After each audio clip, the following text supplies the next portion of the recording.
जय हिंद दोस्तों। एक बार फिर से स्वागत है आपका हमारे चैनल पी के स्मार्ट ट्रिक्स में।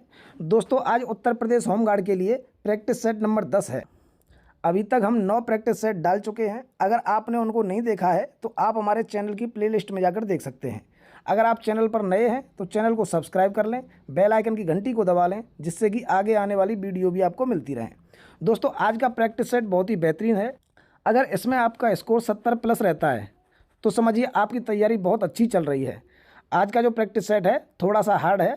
70 से प्लस होने पर आपकी तैयारी बहुत अच्छी मानी जाएगी। चलिए समय खराब ना करते हुए बढ़ेंगे क्वेश्चन नंबर 1 की तरफ। क्वेश्चन नंबर 1 है, समुद्रगुप्त का दरबारी कवि कौन था? समुद्रगुप्त का दरबारी कवि कौन था दोस्तों? हरिसेठ। ठीक है, समुद्रगुप्त को भारत का नेपोलियन भी कहते हैं, आपको पता होगा। समुद्रगुप्त किस वंश का शासक था? गुप्त वंश का। 335 में गद्दी पर बैठा था साथियों। ठीक है, 335 ईस्वी में। अब देखो यहाँ पे बात करेंगे बाणभट्ट। बाणभट्ट किसके दरबारी कवि थे? हर्षवर्धन के। ठीक है, लिख नहीं पाऊंगा मैं, हर्षवर्धन के थे बाणभट्ट। चंद्रवरदाई की अगर बात करेंगे तो पृथ्वीराज चौहान के दरबारी कवि थे। भवभूति की अगर बात करें तो यशोवर्मन के। ठीक है साथियों, चलिए क्वेश्चन नंबर 2, 1857 के विद्रोह का प्रतीक क्या था? 1857 में जो विद्रोह हुआ उसका प्रतीक था कमल और रोटी। ऑप्शन बी सही हो जाएगा। चलिए क्वेश्चन नंबर 3 देखेंगे, भारत में सिख शासन के संस्थापक कौन थे? सिख शासन के संस्थापक महाराजा रणजीत सिंह। इसकी नींव कब रखी गई? 1799 में। ठीक है साथियों, चलिए क्वेश्चन नंबर 4 देखेंगे, अर्थशास्त्र नामक पुस्तक के लेखक कौन हैं? अर्थशास्त्र के लेखक हो जाएंगे चाणक्य, जिनको कौटिल्य भी कहा जाता है। चलिए क्वेश्चन नंबर 5, चौरी चौरा कांड के बाद महात्मा गांधी ने कौन सा आंदोलन वापस लिया था? चौरा चौरी कांड दोस्तों कब हुआ है? 1922 में गोरखपुर में। ठीक है दोस्तों, 1922 में गोरखपुर में हुआ था चौरी चौरा कांड। कौन सा आंदोलन वापस ले लिया? असहयोग आंदोलन। गांधी जी ने इसको 1920 में शुरू किया था, असहयोग आंदोलन। चौरा चौरी कांड के बाद इसको वापस ले लिया। चलिए क्वेश्चन नंबर 6 देखेंगे, 12 मासा की रचना किसने की है? 12 मासा मलिक मोहम्मद जायसी। ऑप्शन सी सही हो जाएगा, 12 मासा मलिक मोहम्मद जायसी। चलिए क्वेश्चन नंबर 7, चंपारण सत्याग्रह किस वर्ष किया गया? चंपारण सत्याग्रह क्या था साथियों? चंपारण सत्याग्रह जो था वो 3 कठिया प्रणाली के विरोध में चलाया गया था गांधी जी द्वारा। कब चलाया गया? 1917 में। चलिए अगला देखेंगे क्वेश्चन नंबर 8,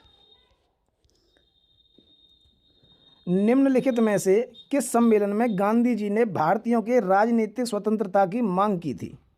किस सम्मेलन में? द्वितीय गोलमेज सम्मेलन। ठीक है दोस्तों, 3 गोलमेज सम्मेलन हुए हैं, 1930, 1931 और 1932। लंदन में हुए थे, इसको याद रखना है। तो जो गांधी जी थे उन्होंने एकमात्र सम्मेलन में भाग लिया था, वो था द्वितीय गोलमेज सम्मेलन 1931 का। चलिए क्वेश्चन नंबर 9 देखेंगे, राष्ट्रपति को क्षमादान की शक्ति किस अनुच्छेद के तहत प्राप्त है? क्षमादान की शक्ति कौन से अनुच्छेद हो जाएगी? राष्ट्रपति को है अनुच्छेद 72 के तहत। अगर राज्यपाल की बात करेंगे तो अनुच्छेद 61 के तहत राज्यपाल को क्षमादान की शक्ति है। अनुच्छेद 123 में क्या है बताइए साथियों?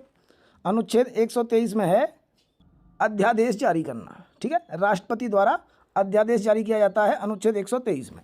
अगर अनुच्छेद 52 की बात करेंगे तो राष्ट्रपति का पद।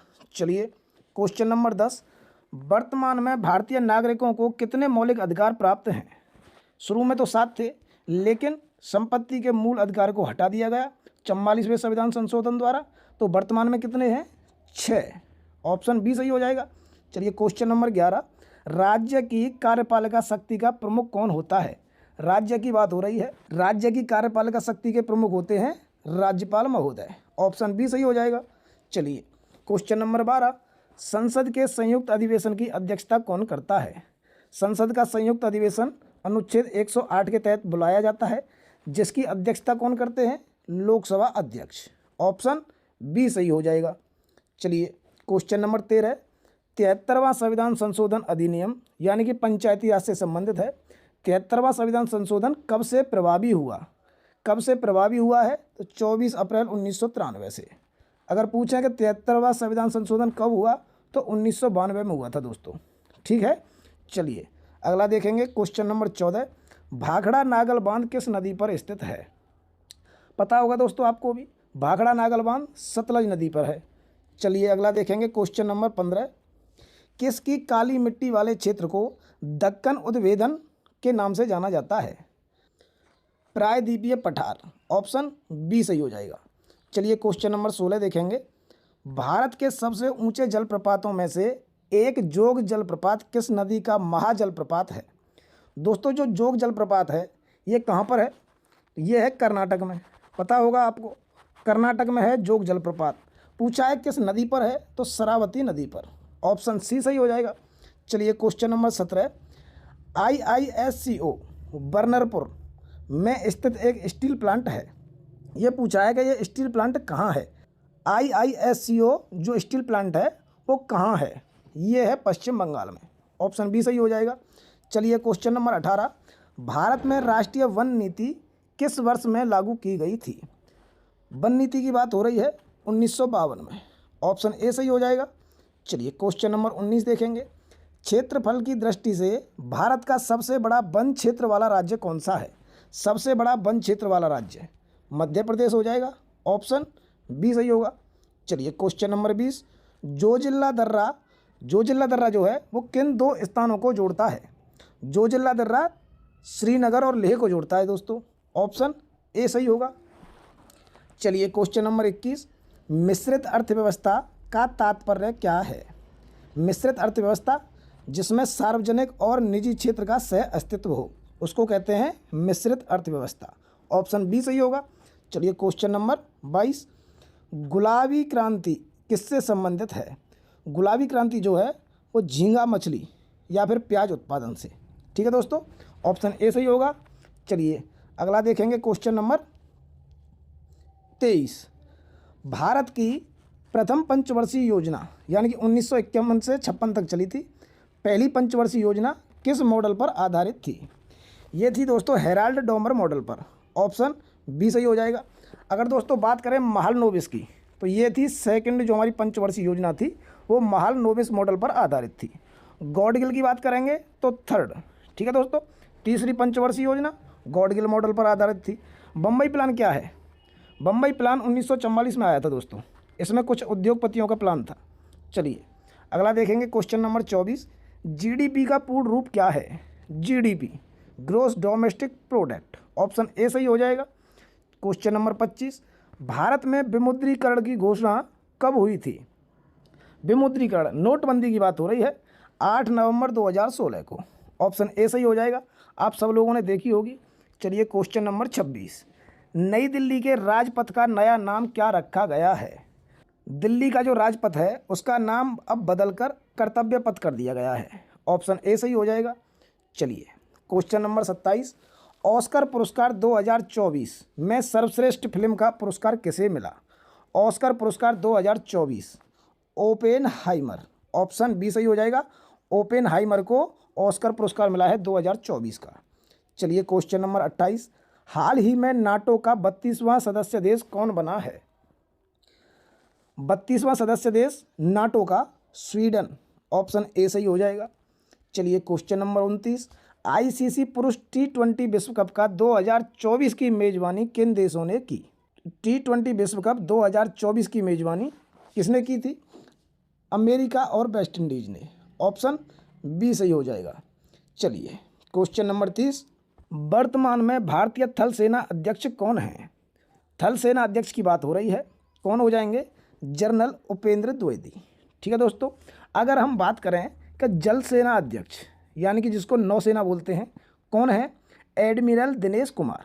याद रखेंगे, नौसेना के एडमिरल दिनेश कुमार। अगर वायुसेना की अगर दोस्तों मैं बात कर लूँ, वायुसेना के हैं air chief marshal Amarpreet Singh. याद रखेंगे, नौसेना के दिनेश कुमार, वायुसेना के अमरप्रीत सिंह। चलिए अगला देखेंगे क्वेश्चन नंबर 31। निम्नलिखित में से कौन सा विटामिन एक ऑक्सीडेंट के रूप में कार्य करता है? ऑक्सीडेंट के रूप में वैसे तो सभी करते हैं, लेकिन अगर यहाँ देखें तो विटामिन डी, ऑप्शन सी सही होगा। चलिए क्वेश्चन नंबर 32। गुब्बारों में कौन सी गैस भरी जाती है? आपने देखा होगा गुब्बारे में गैस भर देते हैं और वो ऊपर ही चला जाता है। कौन सी गैस भरी होती है? हीलियम, ऑप्शन बी सही हो जाएगा। चलिए क्वेश्चन नंबर 33, सर्वग्राही रक्त समूह कौन सा है? सर्वग्राही और एक होता है सर्वदाता। सर्वदाता तो होता है दोस्तों ओ, यहाँ बात हो रही है सर्वग्राही। सर्वग्राही होता है ए बी, ऑप्शन बी सही हो जाएगा। चलिए क्वेश्चन नंबर 34, नमक का रासायनिक नाम क्या है? नमक NaCl, sodium chloride, option B सही हो जाएगा। चलिए अगला देखेंगे क्वेश्चन नंबर 35, रक्तचाप मापने वाले यंत्र को क्या कहते हैं? रक्तचाप मापने वाले यंत्र को सिग्मोमैनोमीटर, ऑप्शन बी सही होगा, सिग्मोमैनोमीटर। चलिए अगला देखेंगे क्वेश्चन नंबर 36, चिपको आंदोलन के प्रमुख नेता कौन थे? चिपको आंदोलन की अगर बात करेंगे तो 1973 में उत्तराखंड के चमोली जिले से इसको शुरू किया गया था। और किसने शुरू किया? सुंदरलाल बहुगुणा ने, ऑप्शन बी सही हो जाएगा। चलिए क्वेश्चन नंबर 37, ओजोन परत के क्षरण के लिए मुख्य जिम्मेदार गैस कौन सी है? ओजोन परत के लिए CFC, क्लोरोफ्लोरोकार्बन।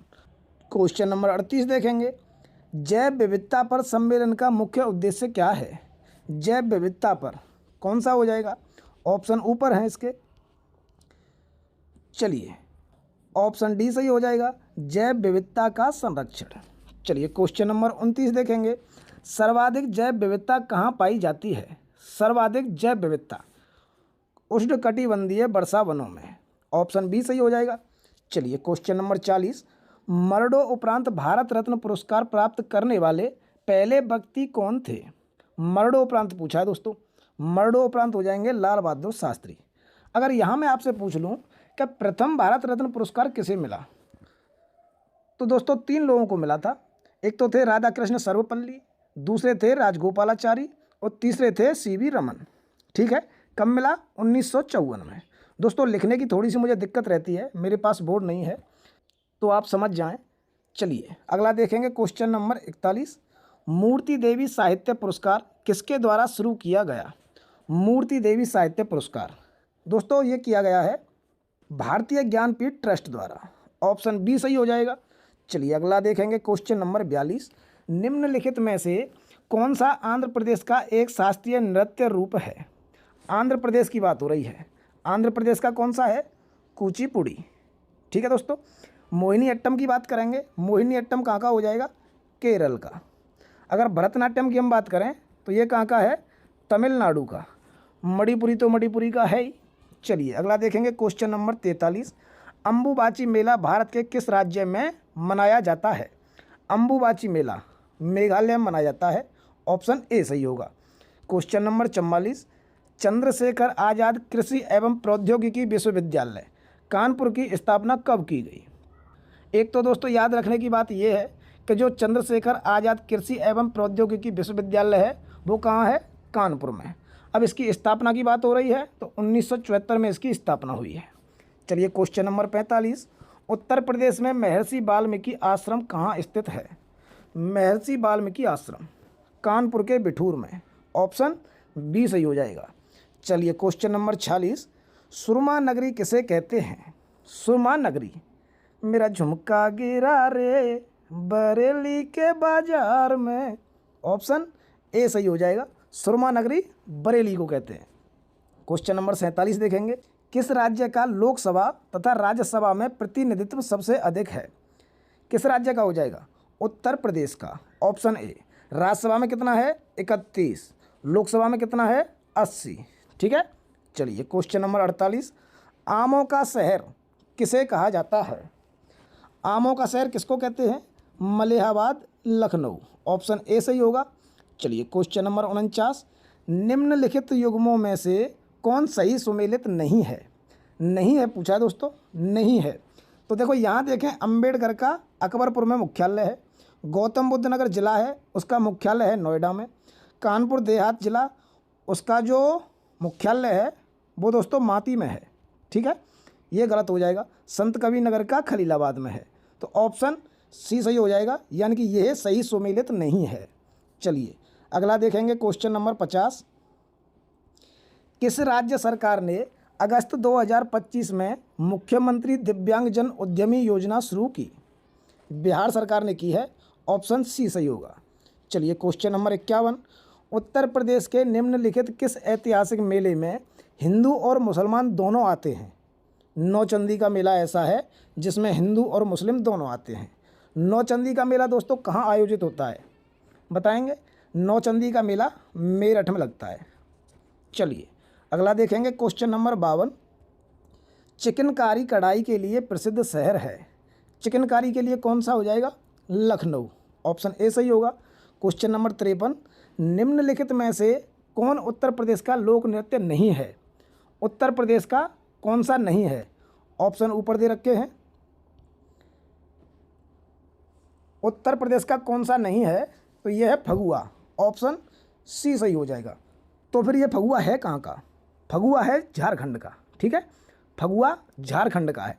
चरकुला, कर्मा, पाई डंडा ये सभी उत्तर प्रदेश के हैं। क्वेश्चन नंबर 54 देखेंगे। उत्तर प्रदेश में यूरेनियम किस जिले में पाया जाता है? यूरेनियम कहाँ पाया जाता है? ललितपुर में। चलिए क्वेश्चन नंबर 55। प्रतिवर्ष प्रसिद्ध सूफी संत हाजी वारिस अली शाह की मज़ार पर मेला लगता है। किसकी पर? संत हाजी वारिस अली शाह की मज़ार पर। कहाँ लगता है? देवा शरीफ। मैंने बताया था ना, देवा शरीफ। देवा का कोई बार भी बांका नहीं कर सकता है जिद्दी फिल्म में। तो देवा शरीफ का मेला कहाँ लगता है? बाराबंकी में। ठीक है दोस्तों, बाराबंकी। चलिए क्वेश्चन नंबर 56। उत्तर प्रदेश में तेल रिफाइनरी कहाँ स्थित है? ये तो अपने मथुरा में है। ऑप्शन ए सही हो जाएगा। Question number 57। आईसीसी महिला क्रिकेट विश्व कप 2025 के सह मेजबान कौन से दो देश हैं? महिला क्रिकेट विश्व कप की बात हो रही है, भारत और श्रीलंका। ऑप्शन डी सही होगा। इसमें दोस्तों कौन सी टीम विजय रही? अपना भारत। Question number 58। लखनऊ महोत्सव प्रतिवर्ष कब मनाया जाता है? लखनऊ महोत्सव अप्रैल मई। ऑप्शन बी सही हो जाएगा। चलिए क्वेश्चन नंबर 59 देखेंगे। वर्ल्ड वाइड वेब यानी कि WWW का आविष्कार किसने किया था? वर्ल्ड वाइड वेब का आविष्कार किया है टिम बर्नर्स-ली ने। ऑप्शन ए सही हो जाएगा। चलिए क्वेश्चन नंबर 60। राष्ट्रीय मानवाधिकार आयोग में अध्यक्ष सहित कुल कितने सदस्य होते हैं? अध्यक्ष सहित पूछा है दोस्तों। अध्यक्ष सहित कितने हो जाएंगे? 6। एक अध्यक्ष और 5 सदस्य। चलिए क्वेश्चन नंबर 61। भारतीय पुलिस सेवा में कितने स्टेट कैडर यानी कि राज्य संवर्ग कितने स्टेट कैडर होते हैं? भारतीय पुलिस सेवा में 22 कैडर होते हैं। ऑप्शन सी सही हो जाएगा। चलिए अगला देखेंगे क्वेश्चन नंबर 62। किस भारतीय शास्त्रीय नृत्य की उत्पत्ति उत्तर प्रदेश से हुई है? पिछले प्रैक्टिस सेट में ये था उत्तर प्रदेश के लिए कथक। ऑप्शन बी सही होगा। चलिए क्वेश्चन नंबर 63। NHAI द्वारा टोल प्लाजा कर्मचारियों के लिए बच्चों को समर्थन देने के लिए शुरू की गई पहल का नाम क्या है? NHAI द्वारा प्रोजेक्ट आरोहण। ऑप्शन बी सही होगा।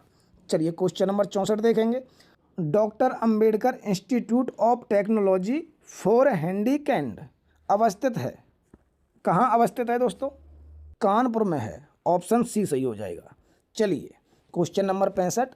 निम्नलिखित में से उत्तर प्रदेश के व्यापार कर सर्वाधिक संग्रहण कहाँ किया जाता है? व्यापार कर कहाँ हो जाएगा? गाजियाबाद। ऑप्शन सी सही होगा। चलिए question number 66। Punatsangchhu second hydraulic project किस देश में स्थित है? भूटान में है साथियों। ऑप्शन सी सही होगा। चलिए क्वेश्चन नंबर 67। वक्फ संपत्ति पंजीकरण के लिए केंद्र सरकार द्वारा शुरू किए गए पोर्टल का नाम क्या है? वक्फ संपत्ति पंजीकरण कौन सा हो जाएगा? पोर्टल उम्मीद। ऑप्शन ए सही होगा। चलिए अगला देखेंगे क्वेश्चन नंबर 68। उत्तर प्रदेश की सीमा छत्तीसगढ़ से किस दिशा में लगती है? अगर आप मैप देखेंगे तो आप पाएंगे छत्तीसगढ़ से जो उत्तर प्रदेश की सीमा है वो दक्षिण पूर्व में लगती है। ऑप्शन सी सही हो जाएगा। Question number 69। पानिका जनजाति मुख्यतः किस जिले में पाई जाती है? पानिका जनजाति जो है वो मिर्ज़ापुर में पाई जाती है। ऑप्शन ए सही हो जाएगा। चलिए अगला देखेंगे क्वेश्चन नंबर 70।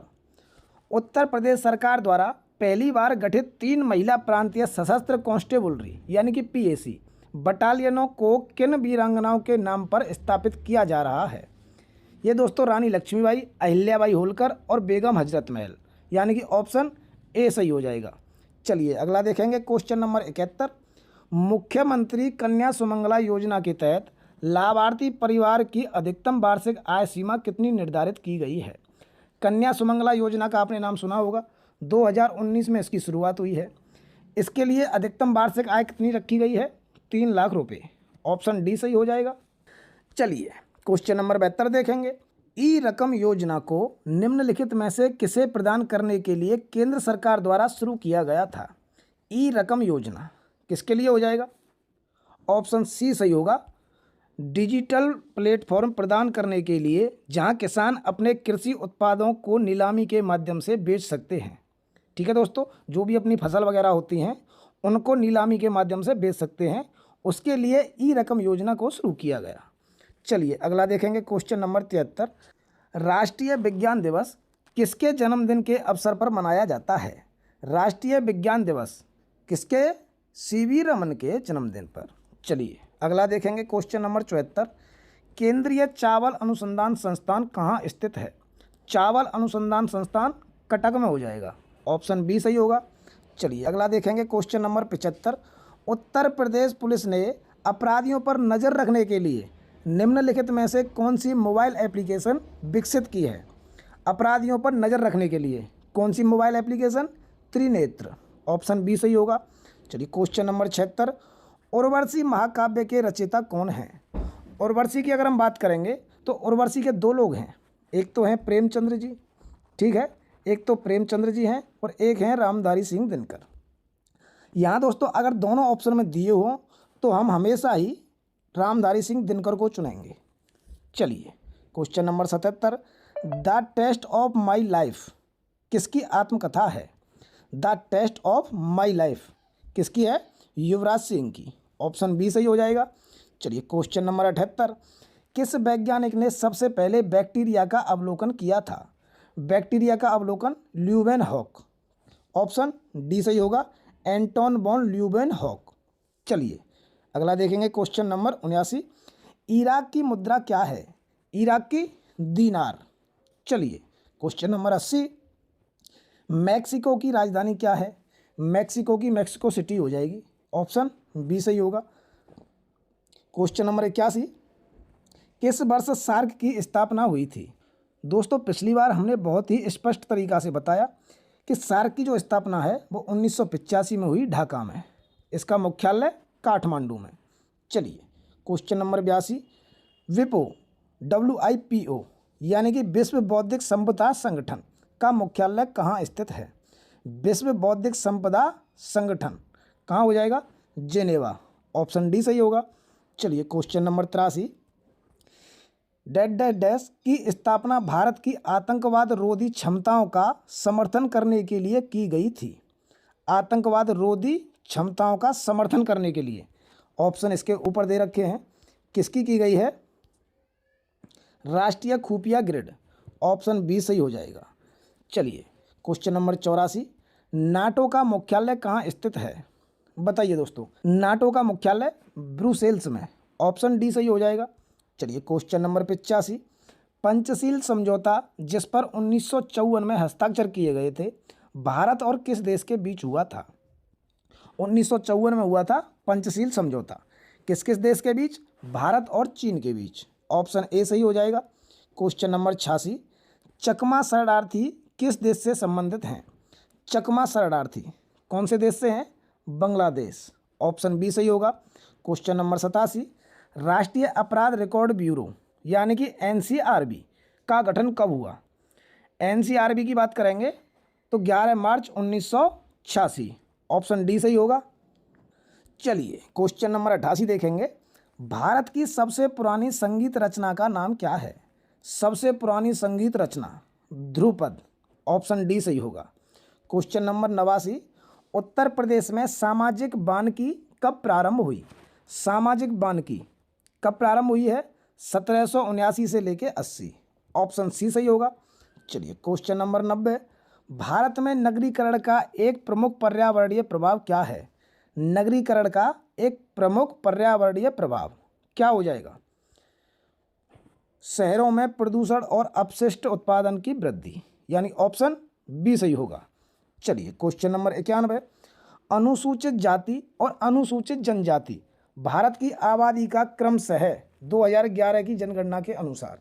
देखो अनुसूचित जनजाति जो है वो है 16.6, ऑप्शन बी सही होगा। अनुसूचित जनजाति 16.6 और अनुसूचित जनजाति कितनी है 8.6। चलिए अगला देखेंगे क्वेश्चन नंबर 92, मौद्रिक नीति समिति यानी कि एमपीसी, मौद्रिक नीति समिति के पदेन अध्यक्ष कौन होते हैं? मौद्रिक नीति समिति याद रखना है भारतीय रिजर्व बैंक के गवर्नर। दोस्तों क्या आप बता पाएंगे आरबीआई के वर्तमान में गवर्नर कौन है? बताओ आरबीआई के वर्तमान में गवर्नर कौन है? संजय मल्होत्रा, याद रखेंगे संजय मल्होत्रा। चलिए आगे देखेंगे क्वेश्चन नंबर 93, एक नया कार मॉडल ट्यागो किस कंपनी का है? ट्यागो टाटा मोटर्स का, ऑप्शन ए सही होगा। चलिए क्वेश्चन नंबर 94, सामान्य टीवी रिमोट कंट्रोल में किन तरंगों का उपयोग किया जाता है? टीवी का जो रिमोट होता है उसमें कौन सी तरंगों का उपयोग होता है? इंफ्रारेड तरंगें, ऑप्शन सी सही होगा। चलिए क्वेश्चन नंबर 95, पोर्टलैंड सीमेंट में निम्नलिखित में से कौन सा मुख्य घटक होता है? पोर्टलैंड सीमेंट, ऑप्शन ए हो जाएगा चूना, सिलिका, एल्युमिनियम और मैग्नीशिया। चलिए क्वेश्चन नंबर 96 देखेंगे, स्मॉग किसका मिश्रण है? स्मॉग जो है वो किसका मिश्रण है? धुआं और कोहरे का, ऑप्शन ए सही हो जाएगा। क्वेश्चन नंबर 97, प्रधानमंत्री जनधन योजना की शुरुआत किसने की? ये तो हमारे नरेंद्र मोदी जी ने की है। कब की बताइए दोस्तों? जनधन योजना की शुरुआत कब की? 2014 में, ठीक है। चलिए क्वेश्चन नंबर 98, मीना माता रोग किसके प्रदूषण से होता है? मीना माता किससे होता है? पारा, ऑप्शन बी सही होगा। क्वेश्चन नंबर 99 देखेंगे, उत्तर प्रदेश सरकार की आय का सबसे बड़ा भाग प्राप्त होता है? सबसे बड़ा भाग व्यापार कर से, ऑप्शन बी सही होगा। क्वेश्चन नंबर 100 देखेंगे, आज की वीडियो का अंतिम प्रश्न है, आप अपना स्कोर जरूर बताकर जाएं और चैनल को अभी तक सब्सक्राइब नहीं किया है तो चैनल को सब्सक्राइब कर लें, बेल आइकन की घंटी को दबाएं और इस वीडियो को अपने दोस्तों को भी शेयर करें, उनसे पूछें आपका स्कोर कितना रहा है। मैंने पहले ही बताया था अगर 70+ है तो इसका मतलब है आपकी तैयारी बहुत अच्छी है। चलिए क्वेश्चन नंबर 100 देख लें, भारत में निजी सुरक्षा एजेंसियों के लिए प्रत्यक्ष विदेशी निवेश सीमा क्या है? निजी सुरक्षा एजेंसियों के लिए कितनी है? 74, ऑप्शन डी सही होगा। दोस्तों ये मॉडल पेपर 10 था, कैसा लगा आपको आप हमारे कमेंट बॉक्स में ज़रूर बताएं। फिर मिलूंगा प्रैक्टिस सेट नंबर 11 लेके, तब तक के लिए जय हिंद।